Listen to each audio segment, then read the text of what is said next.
How's it going, everybody? It's me, Shane, and I'm here to give you another Rurouni Kenshin 2023 episode review. Today's episode is episode 3, Kasshin Ryu Reborn. Before I go any further, please hit that like button, subscribe, and hit that notification bell so you'll be notified of more videos such as this one right here. So, this episode's pretty straightforward, right?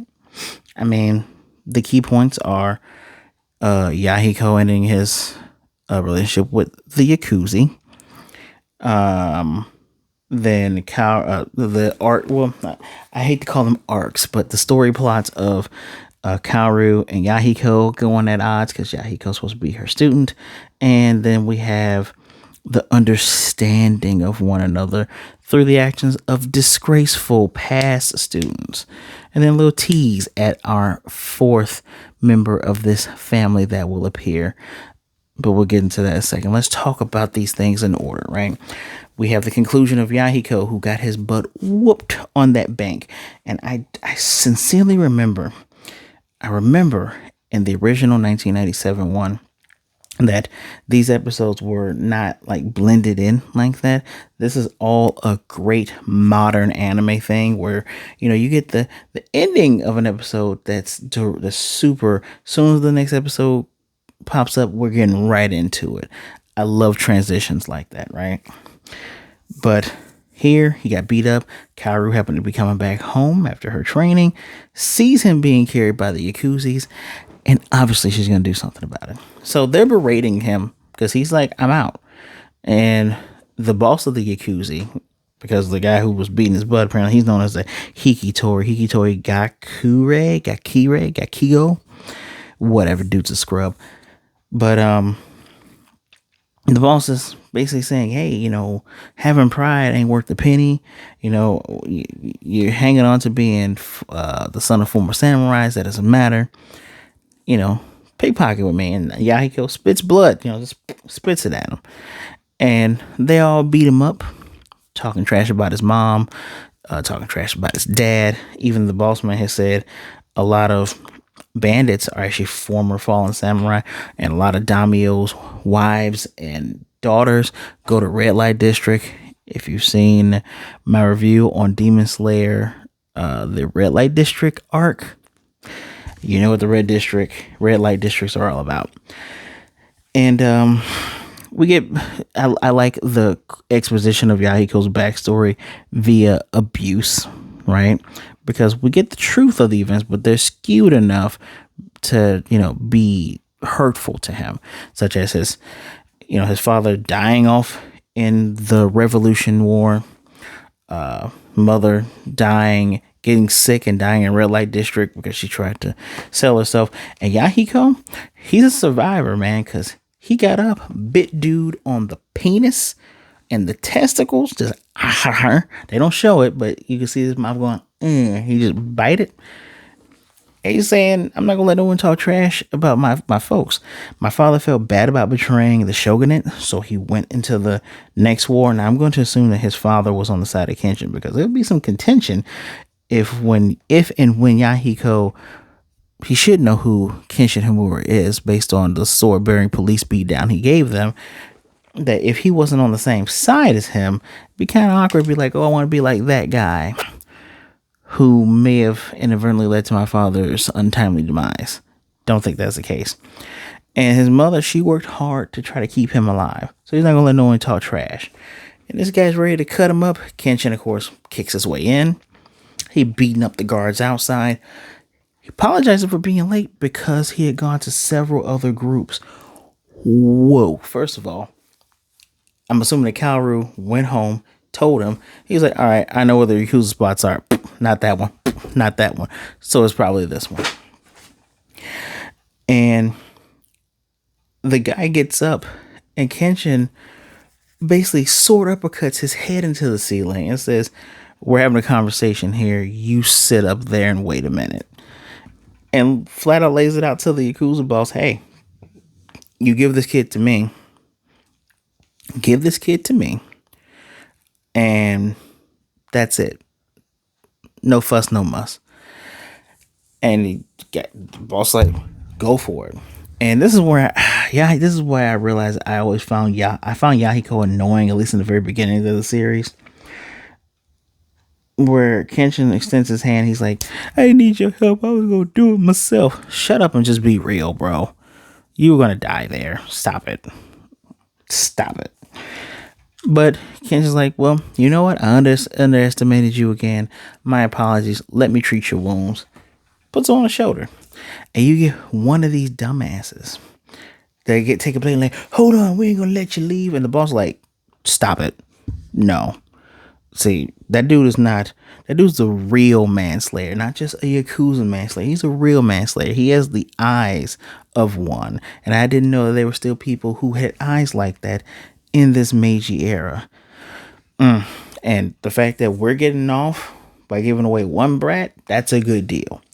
So it's interesting that that boss man who knows all about this Meiji era stuff, obviously, he's a smart enough guy.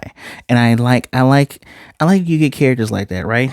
Like they're not insanely powerful, but they can look at another character and go, "Ooh, probably shouldn't mess with that guy. Whatever he asks us for, we'll give it to him." And that's kind of the conclusion there, where guy he goes saying "damn it" over and over again. And Kenshin's like, "You're damning yourself for your lack of strength." And this is where he touches you, right? He's noble, but he's an annoying ass kid. Where he's like, "Hey, not hey," but he's like, "I was not able to support my mother and father because of my weakness. I want to be stronger," and that is admirable. I love it. And so they get back. Kaoru's waiting because she was worried. He calls her old hag, I guess, because he's 10 or 12 and she's 18, so I guess that makes her old. What an ass.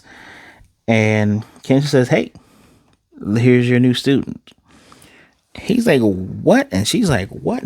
Look, I'm not teaching. Hita Mitsurugi, I'm not a teacher. But she's teaching, and this is your first step to getting stronger." And we get a cute little oral as he watches them fight, probably realizing what he's finally done. And leading into the next episode, our next part of talking about this is their clashing, their relationship, their butting heads. Kenshin saying, "I'm not teaching, I'm just a supervisor here. She's the real swords person." And we get a flashback of bunch of people, dozens of men outside the dojo. And because Kaoru's lamenting this.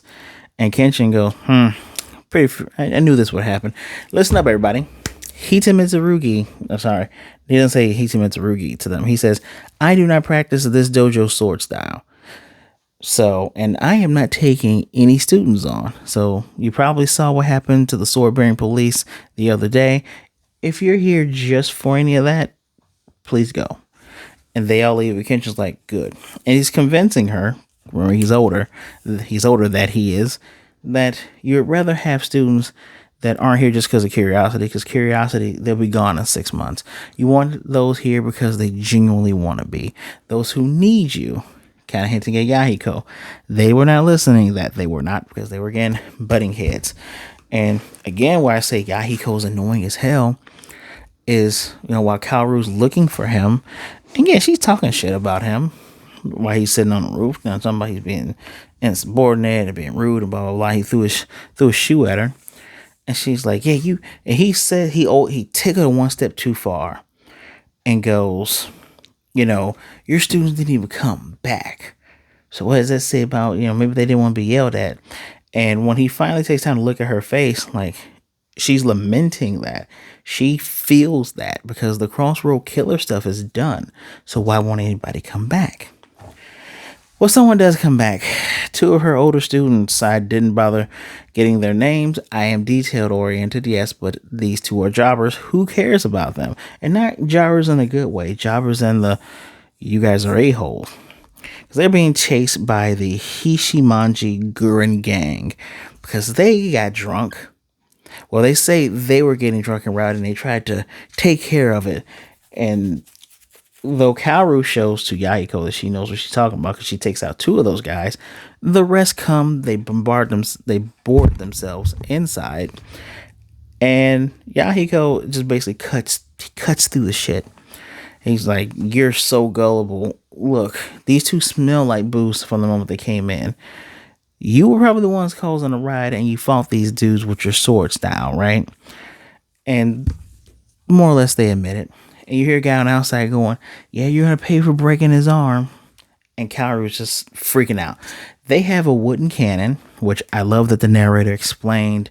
The wooden cannon fires clay cannonballs, not used for long range, but more short range. That's very destructive because it's blasting the walls here, the sliding doors in the walls. And Kenshin's gone. She sent him to go get rice, soy sauce, salt, which Yahiko's like, why are you having him get all those things at one time? But here it is. They get in. She offers herself in exchange for those three not being touched because, you know what? Even though they abandoned this area, they abandoned the school because Yahiko told them take them, but they want Kaoru to because she hid them. But she's saying, even though they're not here, I kind of taught them, so I'll bear the brunt of everything. And she apologized to Yahiko. And she's ready to go. And we get the creepy dude. The leader, obviously, has mascara on, licks his lips like, ooh, yeah, I'm going to get her. Yahiko kicks him in the face, escalating the situation. And I will say this. I like how Yahiko berates these guys, saying, you ran away. Like, you're the type of people who don't know your own limits. You know, you picked on someone, you used your swords while you were drunk. On top of that, you didn't even come back after the crossroads killer was taken in. You stayed abandoning them. And by the time they're ready to jump on everybody again, Kenshin's home. He's saying, and I love that he says, don't be stupid or don't act stupidly. And the people recognize him. They're like, wait a minute, that's the guy who took on the sword-bearing police by himself. And of course, the leader's like, who cares? We got the cannon. Fire the cannon. He slices the cannonball in two and fairly warns them, the back of my sakabato mercilessly cuts anything that isn't a person. So I'm going to say this again. Don't act stupidly. The boss relents, says, you know what? We're going to go. And we get Papa Kenshin telling the two swords guys, look, flat out, don't use swords. Do not hold a sword ever again. And I think he says, don't come back here again, I believe. He tells them to leave and forget they were ever students here.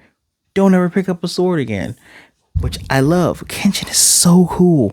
Like, he was cool in 97, but he radiates this cool maturity where it's like, hey, I am goofy, but when shit hits the fan, I'm gonna lay down the law, and I love it.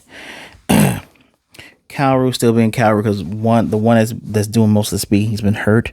He's been cut because these guys had scythes. Like, what are they? The axe murderer gang from Kung Fu Hustle, right? Great movie. But she tells him, go get checked out by a doctor. So next day, she's still lamenting all this, and Kenshin says, look, there are people who are going to take your good faith and, misuse it. That they will. But Yahiko comes in, says, look, I can't get to the level of Kenshin right now, so I'm going to settle for you. We finally get classic Yahiko with the practice sword on his back. All right, let's clean all this up. And she's happy. Now, that student, she doesn't have to take that student placard off.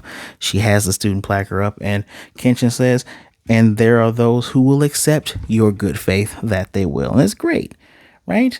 Narrator San told us there's no master here, but acting master is Kaoru Kamiya of the Kamiya Kasshin Ryu. Student Yahiko Myojin, and the Rurouni Kenshin Himura. So it's great. We're good. We're fine. It's a touching moment. They still fight anyway, which makes Kenshin go Oro. But after the amazing credits, Sanosuke Sagara is here. He's beating up on those guys from the Hishimanji Guren gang. He's beating up on them, and the leader's like, please have mercy. And I would be just bullying you if I just kept fighting you. I need a good fight. and the character on his back is bad. I can't. Him and Kenshin have a decent fight, but Sakura is one of those characters, man. I don't. Could you put him in the? I don't want to call him the Vegeta. He's more like Kuwabara. He's like a cooler Kuwabara. He's the guy you can depend. It reminds me of Joey Wheeler from Yu-Gi-Oh! About to use his Japanese name. He reminds me of that character. He's noble though. Bad guy bandit, but he's noble. I enjoy him. This episode for me gets a 4 out of 5. It gets that because everything flowed well, right? We didn't linger too long on Yahiko getting out of the Yakuza because we know if this was the 90s, that would have been a whole episode. And we didn't dwell too much on what? I don't want to say dwell. They did a good job of showing like, hey, she knows what she's doing. You should listen to her, Yahiko. Here's an example of her bad students. And Yahiko straight up tells her, I'm not going to be like those other guys and abandon you. I'm going to stay here. So the beginning of the fostering bonds, showing you how you can be annoyed with Yahiko one moment and then respect him in the next, much like myself. So I give it a 4 out of 5. This is a decent third episode leading into, I'm hoping the whole of 4 is all Sanosuke Sakura stuff with that big ass meat cleaver stone blade of his. And no, it is not a Berserk reference. Everyone with a giant sword is not a Guts reference. Let me know what you think in the comment section down below. Hit that like button, subscribe, and hit that notification bell to be notified of more videos like this. Thank you for taking some time out to listen to me talk about Rurouni Kenshin. Be good, be blessed. Wash those hands. Be good to yourselves, be good to others. Either way it goes, please don't be a jerk. Be safe out there, all right? Remember, there are people out there who care about you and would rather talk to you today than to miss you and mourn you tomorrow. Reach out to someone, all right? My social medias are right at the bottom. Feel free to give me a follow, but don't be a jerk. And I will definitely see you guys next time. That I will.